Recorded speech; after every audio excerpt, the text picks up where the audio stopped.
Hello hello hello. सभी बच्चों को एमआर का बहुत बहुत नमस्कार।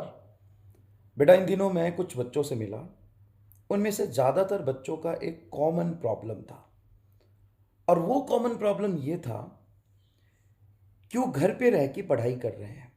इस ऑनलाइन के टाइम में आप चाहे किसी भी कॉम्पिटिटिव एग्ज़ाम की तैयारी कर रहे हो, मेजॉरिटी बच्चे, चाहे वो गेट हो या एसएससी हो, बैंकिंग हो, रेलवे हो, जेई नीट हो, यूपीएससी हो, किसी भी तरह के कंपटीशन की तैयारी अगर आप घर पे रह के कर रहे हैं तो सबसे ज़्यादा जो प्रॉब्लम होता है वो होता है अपने माता पिता से, पेरेंट्स से ईगो क्लैशेस होना, बहस हो जाना बात बात पे, अपने बड़े भाई से, छोटी बहन से लड़ाई हो जाना। अब इसके बहुत सारे नुकसान हैं। पहला नुकसान कि आपका टाइम खराब होगा।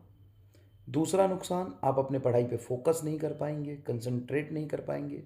तीसरा नुकसान, पेरेंट्स का या जो भी भाई बहन है इसका ट्रस्ट कम होगा आप पर। तो मैं आपको बस यही सजेशन देना चाहता हूँ कि देख भाई, किस बात का ईगो, किस बात की लड़ाई, ऐसे भी कोई इज्जत तुम्हारी है नहीं। तो बार बार तुम अपने हक की लड़ाई, मैं मानता हूँ तुम सही हो, लेकिन पेरेंट्स भी गलत नहीं है। तुम अपने पढ़ाई के लिए लड़ रहे होते हो, अपने हक के लिए लड़ रहे होते हो, तो लड़ाई क्यों, बहस क्यों? उनसे प्यार से भी तो बात कर सकते हो, प्यार से भी तो परमिशन ले सकते हो किसी काम को करने की। सर वो वैसे हैं, वो ऐसे हैं, नहीं मानते। तुमने कोशिश किया? सर किया था एक बार। इतना बड़ा जो प्रॉब्लम चल रहा है, जो बार बार लड़ाई हो जाता है, वो एक बार में ख़त्म थोड़ी ना होगा।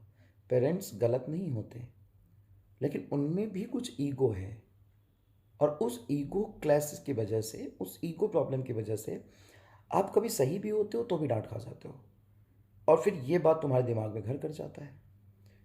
तुम बहुत ईमानदारी से अपने पेरेंट्स से प्यार से बात करो। एक बार परमिशन लो, नहीं मिलेगा कोई बात नहीं, फिर दोबारा, फिर तीसरी बार, फिर चौथी बार, फिर पांचवी बार। वो बोलेंगे अरे यार ये तो सुधर गया लगता है, कोई बात नहीं, पढ़ाई ही तो कर रहा है। 99.99% पेरेंट्स यही चाहते हैं कि आप पढ़ाई करें, आप सक्सेसफुल हो जाएं।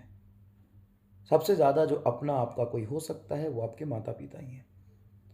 तो ऐसी बात है ही नहीं कि वो अच्छा नहीं चाहते आपका, लेकिन बीच में जो तुम सही होने के बावजूद भी तुम्हें डांटा जाता है, वो उनके ईगो के वजह से होता है।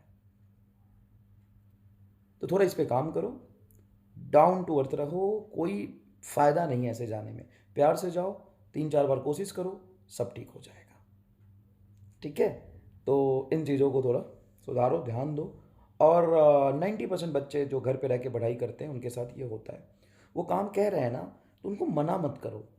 उनको प्यार से समझाओ कि अभी मैं पढ़ रही हूँ, और सच में तुम अगर पढ़ रहे होगे, लगातार 2 घंटा तुम्हें पढ़ता हुआ देखेंगे ना, तो अगली बार से खुद वो कहने से पहले सोचेंगे। लेकिन तुम लड़ लोगे तो गलत डायरेक्शन में चला जाएगा। फिर तुम कभी नहीं भी पढ़ रहे हो, कुछ गलती करोगे ना, तो बार बार वो टोकेंगे। समझ रहे हो? लेकिन अगर तुम लगातार पढ़ाई कर रहे हो और तुमने रिक्वेस्ट किया था प्यार से, तो 2-4 चीज़ों को इग्नोर कर देंगे। नहीं तो वो गलती ढूंढते हैं, और ऑब्वियस सी बात है, हम ह्यूमन है तो कुछ गलती करते हैं। वो गलती ढूंढते हैं। जब उनसे लड़ोगे, तो उनसे प्यार से बात करोगे, तो सही रास्ते पे निकलोगे। ठीक है? तो किसी भी कंपटीशन की आप तैयारी कर रहे हो, ऑनलाइन में प्रॉब्लम बेटा रहता है, तो इसका ध्यान रखें। Bye bye.